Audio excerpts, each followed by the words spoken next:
Ya, selamat sore, selamat siang, selamat pagi, selamat malam buat teman-teman Rona Natuna. Sore ini kembali sama saya, Evander di Pramana, di agenda namanya ini diskusi edukasi dampak sosial kenakalan remaja. Nah, buat ngobrol-ngobrol terkait kenakalan remaja nih, sore ini kita sudah kedatangan tamu spesial ini. Monggo bisa diperkenalkan dulu ini. Spesial ini. Ya, jadi perkenalkan, nama saya Adi Bayu Perkasa atau biasa dipanggilnya Perkocok.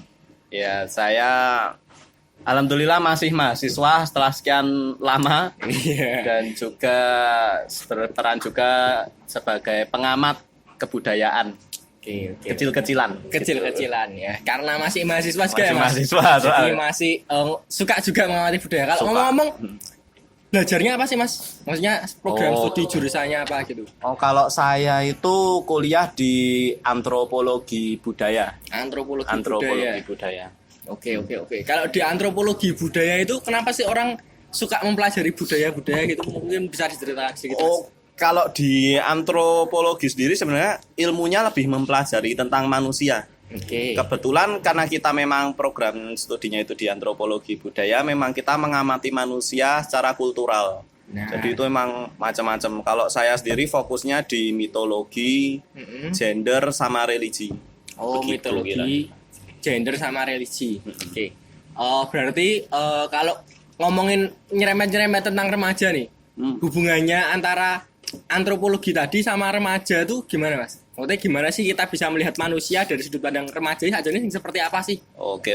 Sebenarnya ini menarik ya kalau misalnya kita ngomongin tentang kenakalan remaja ya. Benar. Karena percaya nggak percaya di sini pun juga ada mitos yang berlaku sebenarnya.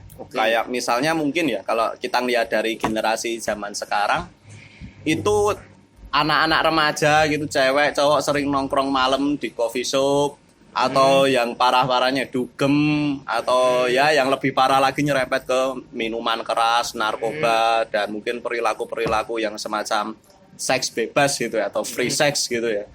Free padahal bayar. Ya. Nah, itu kan sebenarnya kalau di zaman dulu ya, kalau di lingkungan masyarakat Jawa gitu ya, itu udah ada pengaturan kayak cewek nggak boleh keluar malam gitu kan. Itu karena nanti ada versi-versi mitos yang lebih mistisnya, mungkin nanti anak cewek itu kalau keluar malam digondol wewe gitu kalau masih kecil gitu, atau mungkin juga anak cewek bahkan duduk di depan pintu aja nggak boleh gitu kan. Itu ada mitos-mitos yang bersifat untuk pengaturan sebenarnya, pengaturan sosial, kontrol sosial.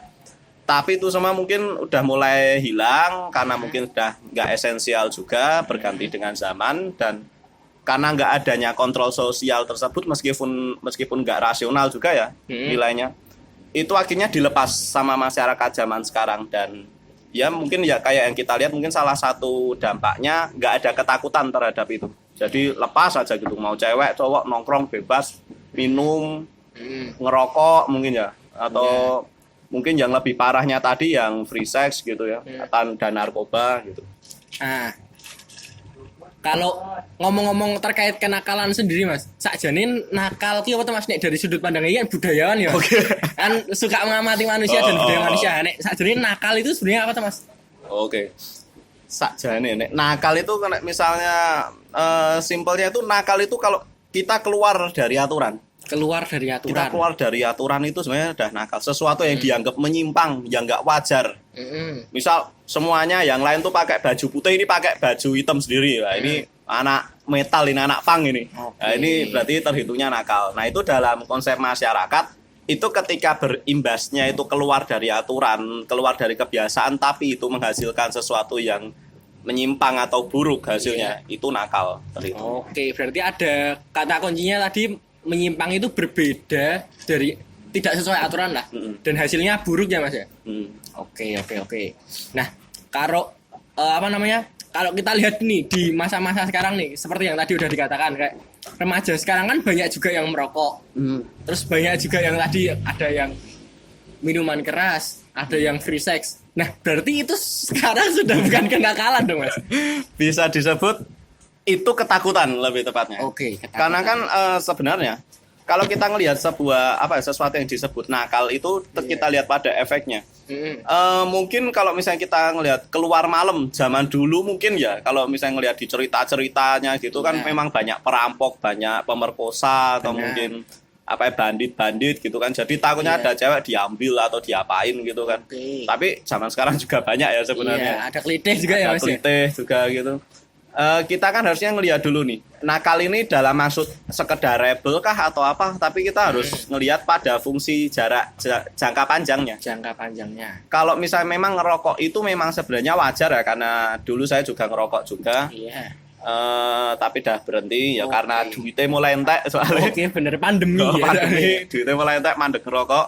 Itu.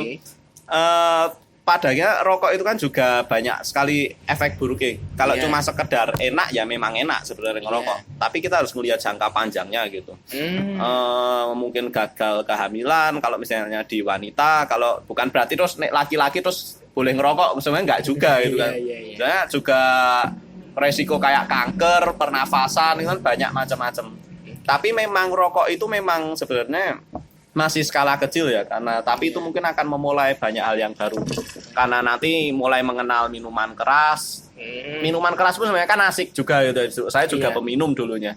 Itu juga sebenarnya kita bisa lepas, bisa legowo karena minuman keras, bisa bisa lebih rileks sama teman-teman. Tapi kan kalau kita over itu nanti bisa jadi timbul emosi, berantem sama teman sendiri, atau mungkin kalau kebanyakan minuman keras sifat arogan kita keluar.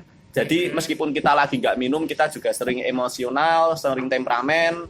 Akhirnya mulai nanti timbul lagi, masuk lagi karena udah mengenal temperamen itu, mulai masuk ke ranah yang lebih lagi pingin diakui, terus mulai melakukan kelitih. Atau kelitih itu semacam apa ya, semacam rampok tapi nggak ngerampok. Jadi di jalan mereka cuma bacok orang pergi biar terkenal aja, biar viral aja ya, biar ngerasa kuat, terus mungkin ya yang lain akhirnya mulai mengenal minuman keras, sudah adaptif kita. Terus kita mulai mengenal apa yang bisa membuat kita lebih seneng lagi, akhirnya kenal narkoba, kenal zat-zat psikotropika, ya pil-pil koplo. Terus akhirnya nanti jadi mulai mengenal pemerkosaan, perampokan, karena pada akhirnya kita nggak produktif kan karena itu. Terus akhirnya kita mulai mengenal hal-hal yang sifatnya instan. Sebenarnya efeknya itu memang domino, karena bukan berarti kok kita minuman keras ini hidup kita, ya emang hidup kita, tapi kan kita harus melihat jangka panjangnya dulu. Efek apa yang nanti ditimbulin gitu. Berarti memang kenakalan remaja itu sebenarnya kenapa sih banyak kenakalan remaja yang dimaklumi gitu? Karena ini sebenarnya kalau masih di tahap awal nggak apa-apa ya. Cuma semakin lama nanti dampaknya akan semakin buruk ya Mas ya. Kenakalan remaja gitu. Arahnya sampai kriminal gitu. Pasti mengarah ke kriminal. Karena memang pada dasarnya ya, ketika kita minum minuman keras saja, kita contohnya membeli anggur merah gitu. Anggur merah itu kan harganya mungkin ya sekitar 75.000 gitu. Padahal hasil lele kerja paling 50.000 sedino gitu. Itu kan memang sebenarnya uang itu sebenarnya bisa kita gunakan untuk menabung gitu kan, untuk ya nek pingin ganteng ya mulai nabung buat beli buat beli kamera gitu kan, buat HP yang bagus atau apa, itu mungkin lebih produktif. Tapi kan karena uang itu digunakan untuk kesenangan fana yang cuma beberapa jam, akhirnya hangus, dan itu mulai menjadi kebiasaan, mulai pola. Perayaan dikit kita minum, sedih dikit kita minum, lagi stres kita minum, lagi seneng kita minum. Lah kapan nggak ada waktu buat nggak minum gitu kan? Kecuali kalau kita kontrol. Kalau kontrol pun sebenarnya juga nggak bagus untuk kesehatan ya. Tapi paling nggak kalau kita bisa kontrol, itu lebih terarah.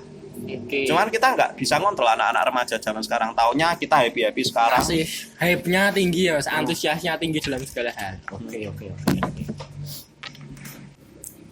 Oke. Menarik sekali Mas ngobrol-ngobrol tentang kenakalan remaja nih.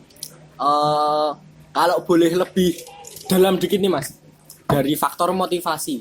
Sakjane kenapa sih remaja itu bisa nakal itu Mas? Nah ini juga yang sering salah ya, mungkin bukan salah tapi mungkin kurang dipahami oleh para pegiat yang ingin menghentikan kenakalan remaja gitu ya.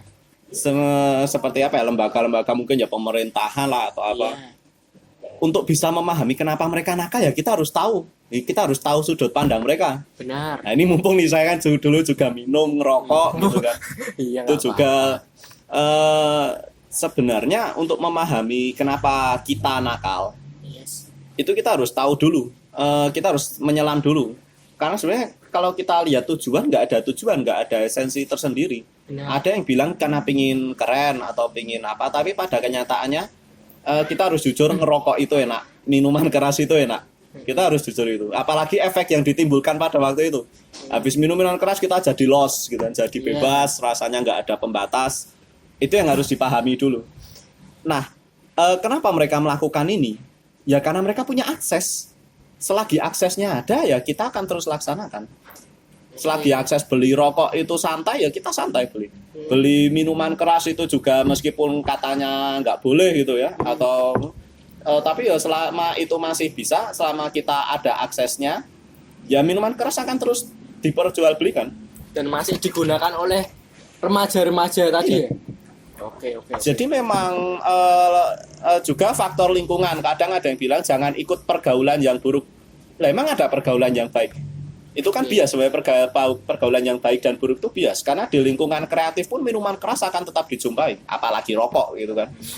Dan sekarang di lingkungan generasi yang global gini, yang kita masuk ke ranah globalisasi gini ya, cewek atau cowok udah nggak ada batasan. Kita mau main bareng silahkan, mau memisahkan diri silahkan. Tapi tidak ada sekatnya memang. Jadi memang pola pikir yang kuno itu memang harus diperbaiki dulu. Seperti apa ya? Kalau kita nongkrong gitu, misal di coffee shop gitu, kita beli kopi harga 25.000 atau 30.000. Tapi itu pakai uang siapa, itu kan masih pakai uang pemberian orang tua mungkin ya, atau walinya gitu.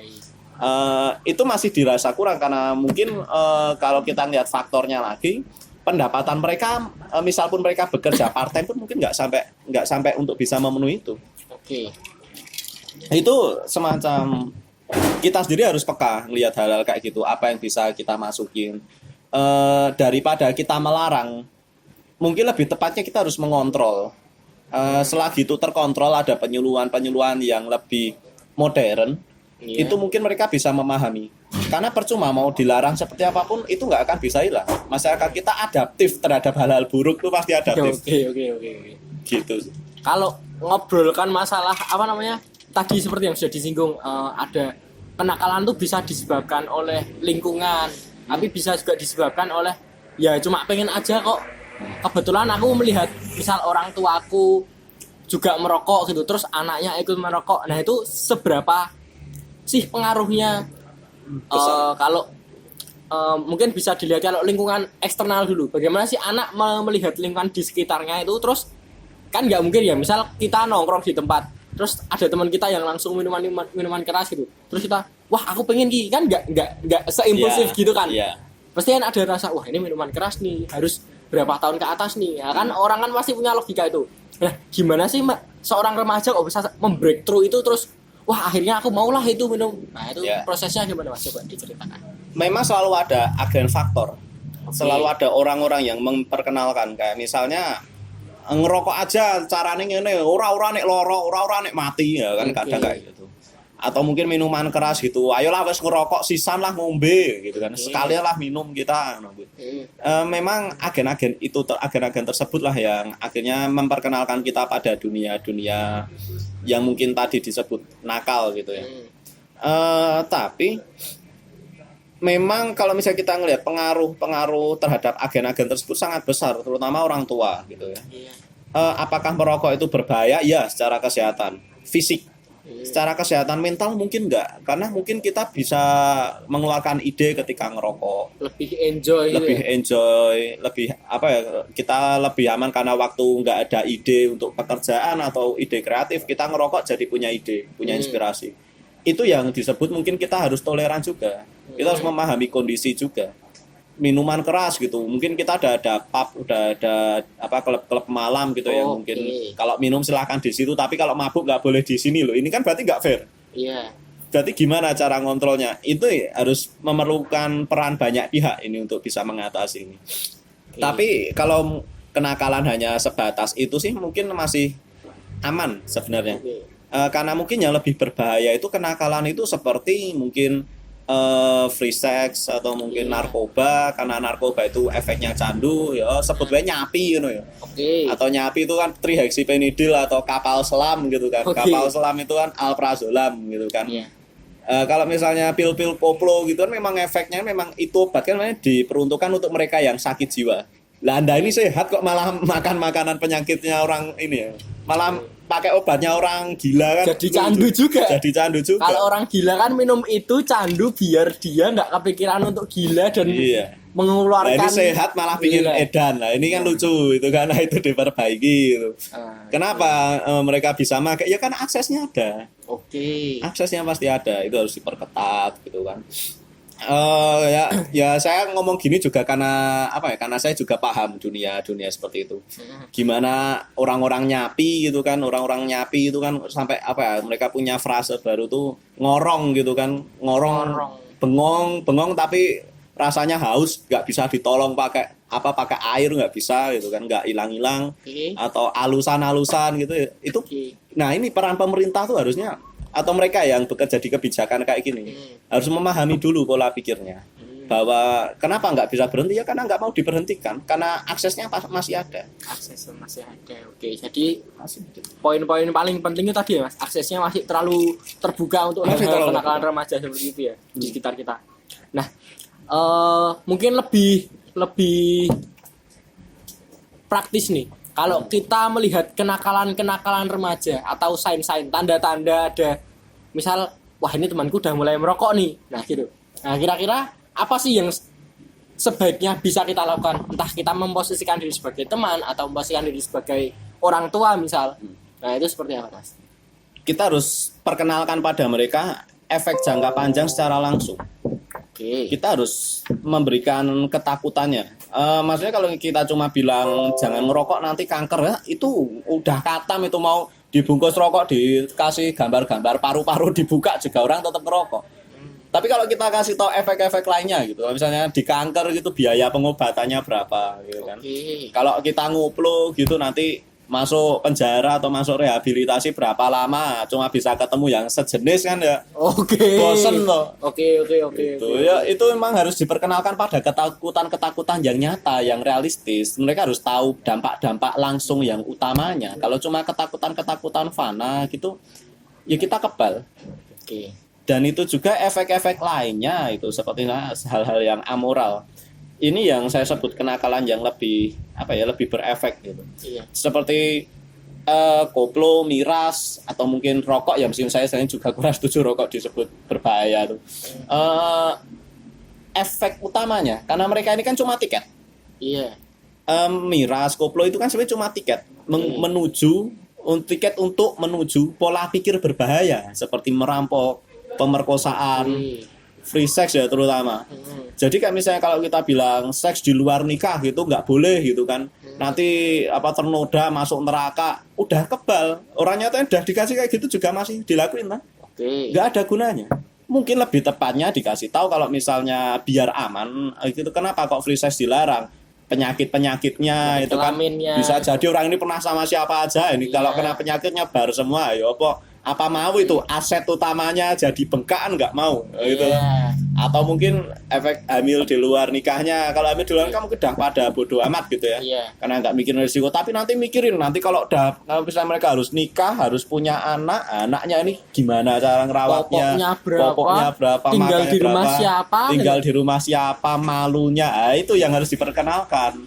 Percuma kalau misalnya kita cuma bilang urusan dosa dan lain-lain, udah kebal anak-anaknya. Kita kasih tahu efek utamanya mungkin kayak tadi dihilangkan nggak mungkin, dikontrol masih mungkin. Jadi mungkin ya dikasih tahu mungkin untuk beli alat pengaman atau apa gitu kan.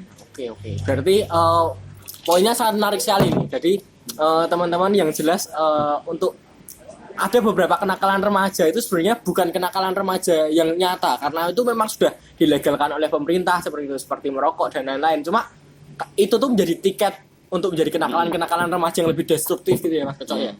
Nah, oleh karena itu hal-hal itu perlu dijaga dengan lebih baik dan Itu tadi kalau tips dari Mas Kocok memberikan ketakutan-ketakutan yang nyata ya Mas. Ya, dan juga kontrolnya. Dan juga kontrolnya. Itu juga perlu bantuan dari pihak-pihak yang mengatur berarti ya. Terutama masyarakat. Benar. Misal ada yang ngapunten ya, misal ada cewek yang mungkin diperkosa terus mereka hamil, masyarakat biasanya kan masih nyalah-nyalain. Lah orang itu ceweknya diperkosa kan dia nggak tahu apa-apa, nangis udah itu masih disalah-salahin. Lho salah no Pak Bu ngono lho. Ya kudune kan dirawat wong iki ibarat kata rumahe jenengan itu dirampok sama orang, masa ya sing dirampok terus disalah-salahke. Itu kordene ra ditutup, jendelane ra ditutup, kuwi bar kelangan nih. Habis kehilangan sesuatu. Nah, ini harus diubah pola pikir kayak menyalah-nyalahkan gitu. Karena itu pun kesalahan kita bersama. Karena apa ya? Sampai pola pikir jahat itu ada, itu kan kesalahan kita bersama sebagai masyarakat. Oke. Siap. Gitu Mas Vander. Oke, yang terakhir nih Mas Kocok. Kalau untuk beberapa kenakalan remaja nih, seperti yang tadi sudah dijelaskan Mas Kocok, ada kayak merokok, minum-minuman keras. Sebenarnya kalau di tingkat budaya itu Mas, itu kan seperti hal yang sudah menyatu dengan budaya Mas. Seperti kalau minuman keras itu kalau di suku-suku gitu kan ada kayak yang namanya tua, sopi, itu kan jadi hal yang wajar di masyarakat. Nah itu hal seperti itu kan tidak bisa, malah harusnya dipelihara nih Mas. Nah itu kan terjadi tabrakan tadi untuk masalah kenakalan. Memang kalau misalnya kita melihat apakah adanya minuman keras itu dibawa oleh orang-orang yang mungkin dibilang orang-orang barat gitu. Enggak juga, karena nyatanya kita juga punya Shopee, ada yang lebih dekat di orang-orang sini mungkin ya ciu gitu, ciu peponang gitu kan, arak, lapen gitu kan. Memang itu produksi kita sendiri. Jadi kalau misalnya kita ngelihat dari sudut pandang budaya, apakah itu harus dilestarikan atau justru harus dihilangkan? Itu memang nggak bisa secara langsung, kita harus cermat, kita harus bisa memutuskan ya. Karena mau nggak mau itu aset budaya kita juga. Tapi kita harus bisa ngelihat efek-efek dari budaya tersebut. Memang ada persimpangan-persimpangannya, ada hal negatifnya. Jadi ya mungkin kontrolnya itu harus ada. Kayak misalnya di daerah Bekunang itu memang sentranya. Sentra yang diresmikan oleh pemerintah dan memang ada aturan-aturannya, regulasi-regulasinya untuk bisa bisa menikmati konsumsi ciu itu gimana. Atau mungkin di Bali itu arak itu juga diproduksi legal. Benar, malah jadi brand tersendiri. Atau mungkin juga yang dulu sempat ini ya.